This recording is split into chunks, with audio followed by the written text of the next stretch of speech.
بسم اللہ الرحمن الرحیم۔ حجت الاسلام حضرت سیدنا امام محمد غزالی رحمۃ اللہ علیہ نقل کرتے ہیں کہ مکہ مکرمہ کے ایک شافعی مجاور کا کہنا ہے، مصر میں ایک غریب شخص کے یہاں بچے کی ولادت ہوئی۔ اس نے ایک سماجی کارکن سے رابطہ کیا۔ وہ بچے کے والد کو لے کر کئی لوگوں سے ملا مگر کسی نے مالی امداد نہ کی۔ آخر کار ایک بزرگ کے مزار شریف پر حاضری دی، جہاں اس سماجی کارکن نے کچھ اس طرح فریاد کی، یا سیدی، اللہ تعالیٰ آپ پر رحم فرمائے، آپ اپنی ظاہری زندگی میں بہت کچھ دیا کرتے تھے، آج کئی لوگوں سے بچے کے لیے مانگا مگر کسی نے کچھ نہ دیا۔ یہ کہنے کے بعد اس سماجی کارکن نے ذاتی طور پر آدھا دینار بچے کے والد کو ادار پیش کرتے ہوئے کہا، جب کبھی آپ کے پاس پیسوں کی ترکیب بن جائے مجھے لوٹا دینا۔ دونوں اپنے اپنے راستے ہو لیے۔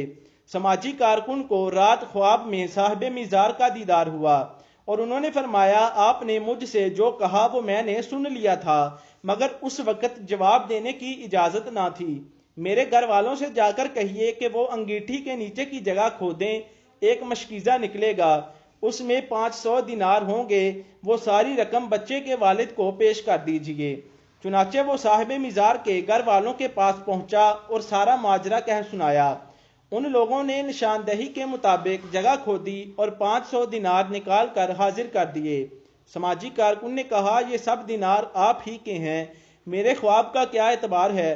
وہ بولے، جب ہمارے بزرگ دنیا سے پردہ فرمانے کے بعد بھی سخاوت کرتے ہیں تو ہم کیوں پیچھے ہٹیں؟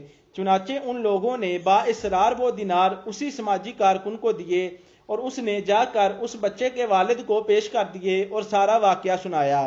اس غریب شخص نے آدھے دینار سے قرضہ اتارا اور آدھا دینار اپنے پاس رکھتے ہوئے کہا، مجھے یہی کافی ہے۔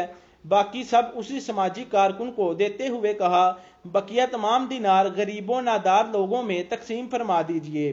راوی کا بیان ہے کہ مجھے سمجھ نہیں آتی کہ ان میں سے سب سے زیادہ سخی کون ہے۔ اللہ تعالیٰ کی ان پر رحمت ہو اور ان کے صدقے ہماری بغیر حساب کتاب کے مغفرت ہو۔ پیارے دوستو، اس واقعہ میں راہ خدا میں خرچ کرنے کی بھی ترغیب ہے اور اس کی بڑی فضیلت ہے۔ چنانچہ حضور پاک صاحب لولاک سیاح افلاک صلی اللہ تعالی علیہ وسلم نے فرمایا، جو اللہ تعالیٰ کی راہ میں کچھ خرچ کرے اس کے لیے 700 گنا ثواب لکھا جاتا ہے۔ پیارے دوستو، ضروری نہیں کہ بہت سارا مال پاس ہو تو ہی خرچ کیا جائے، بلکہ اخلاص کے ساتھ 1 روپیہ خرچ کر کے بھی ثواب کمایا جا سکتا ہے۔ وما علینا الا البلاغ المبین۔